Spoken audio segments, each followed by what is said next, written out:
প্রতিদিনই মাছ মাংস খেতে ভালো লাগে না, একটু ব্যতিক্রম যদি খাবার হয় তাহলে আসলে অনেক বেশি ভালো লাগে, বিশেষ করে রমজানের সেহরির সময়।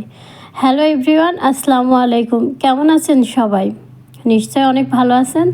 তো আমি একটা নতুন ব্লগ আপনাদের মাঝে শেয়ার করতে যাচ্ছি। সেটা হলো কম বেশি সবার অনেক বেশি প্রিয়, আর আমার তো অনেক বেশি ভালো লাগে সজনি ডাঁটা। তো জালি জালি সজনি ডাঁটা আজকে আমি এখানে রান্না করে দেখাবো।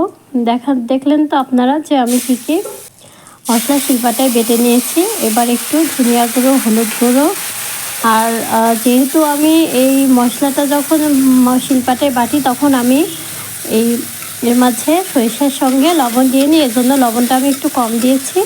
দিয়ে এবার সুন্দরভাবে সবজিটা কষিয়ে নিয়ে রান্না করব। আর মশলাটা কিন্তু তার আগে ভালো মতো আমি কষিয়ে নিয়েছি। যত বেশি তরকারিতে কষানো যায় তত বেশি স্বাদটা বেড়ে যায়। আর একটু করে পানি দিয়ে একটু করে যদি এভাবে কষিয়ে নেওয়া যায়, স্বাদটা মনে হয় আরও দ্বিগুণ হয়ে যায়। তো আমি আজকে অনেক বেশি উপকরণ দিব না, সামান্য উপকরণ দিয়ে আমি সজনি ডাঁটাটা রান্না করব। আর এখানে বড়ি, আমাদের কাছে সজনি ডাঁটা মানে কুমড়োর বড়ি। তো এখানে আমি কুমড়োর বড়িটা ভেজে নিয়েছি।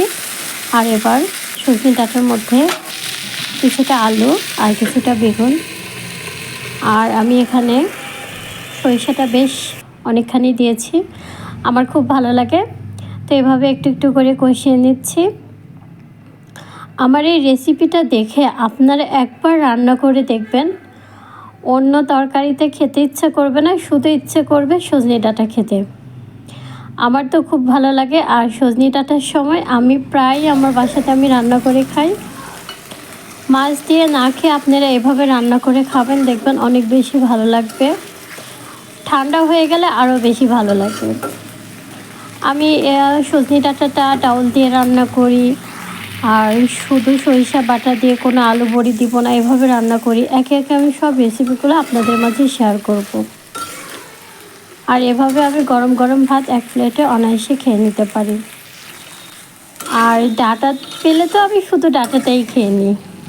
তো এভাবে একটু করে পানি দিয়ে কষিয়ে নিয়ে এভাবে ঢাকা দিয়ে নিব। মানুষের জীবনটা কেমন অদ্ভুত, তাই না? কখনো সাদা, কখনো কালো, কখনো বা রংধনুর মতো রঙিন। সবসময় একরকম যায় না দিন, কখনো ভালো কখনো খারাপ। তারপরে সব থেকে বলবো কি, আর আল্লাহ যেমনই রাখছে, আলহামদুলিল্লাহ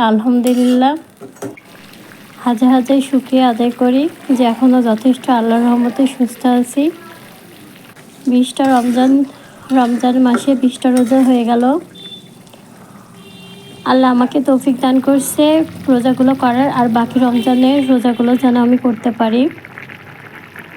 আমার জন্য সবাই দোয়া করবেন। এই তো গল্প করতে করতে রান্না প্রায় শেষ। আমার ভিডিওগুলো অবশ্যই দেখবেন, আমার পাশে থাকবেন। কেমন হলো জানাবেন। ভালো থাকবেন, সুস্থ থাকবেন। আল্লাহ হাফেজ।